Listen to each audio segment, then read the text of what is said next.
પંચમહાલના મોરવા હડપ તાલુકાના સરપંચો અને સદસ્યોએ ગોધરા કલેક્ટર કચેરીમાં કરી રજૂઆત।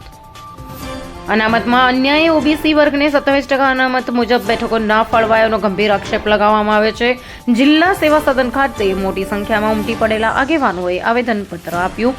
તાલુકા અને જિલ્લા પંચાયતની બેઠકોની ફાળવણીમાં ગુજરાત સ્થાનિક સત્તામંડળ કાયદા 2023 મુજબ ન્યાય આપવાની માંગ કરવામાં આવી। ગામોના વિભાજન અને બેઠકોના જોડાણ સામે સ્થાનિકોમાં ભારે રોષ જોવા મળ્યો હતો। મોરવા હડપની બામણા સીટને પુનઃસ્થાપિત કરવા અને રસલપુર કસનપુર ગામના વિભાજનને મુદ્દે પુનર્વિચાર કરવાની માંગ કરવામાં આવી। રિપોર્ટ પાર્થિવ દરજી, પંચમહાલ।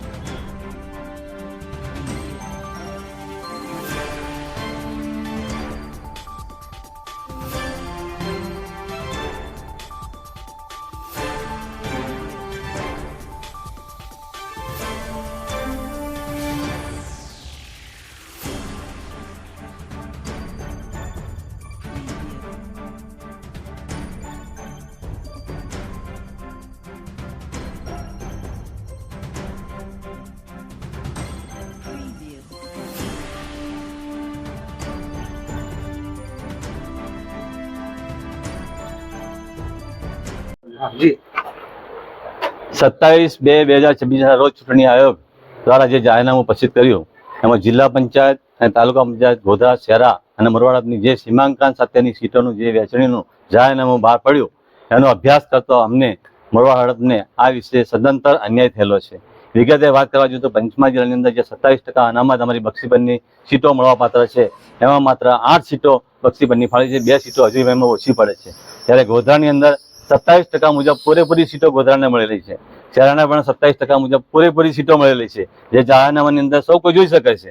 ત્યારે મોરવાડની અંદર 24% અમારે 24 જે સીટો છે એની સામે અમને 27% જે સીટો મળવી જોઈએ એમાં માત્ર 2 સીટો મળેલી છે અને 4 સીટોનો અન્યાય થયેલો છે। બીજા નંબર અમારી બસ્તી મોરવાડની 1,15,000ની આસપાસ પ્યોર બક્ષીપરની છે, ત્યારે આદિવાસીની બસ્તી 70,000ની આસપાસ છે। ત્યારે એની ટકાવારી મુજબ જોવા જઈએ તો 70,000 વસ્તીવાળાને 36% જેટલી સીટો મળેલી છે। ત્યારે બક્ષીપરની સૌથી વધુ વસ્તી હોવાના નાતે માત્ર 8% સીટો આપીને અમને જે અન્યાય થયો છે એના માટે આજે અમે આગેવાનો સાથે અને સાથે સાથે જે મોરવાડા મારું ગામ છે, વર્ષોથી જે તાલુકા મથક છે એ 9,020ની વસ્તીવાળું ધરાવતું ગામ છે।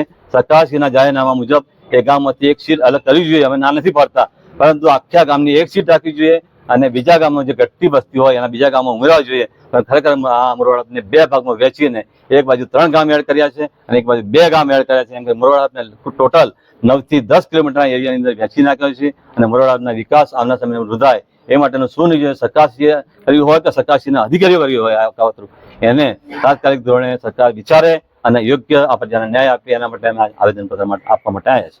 हम दिखाएंगे सच्चाई की खबर चैनल को लाइक कीजिए, सब्सक्राइब कीजिए और हमारे साथ जुड़े रहिए। हम दिखाएंगे आपको सच्चाई की खबर।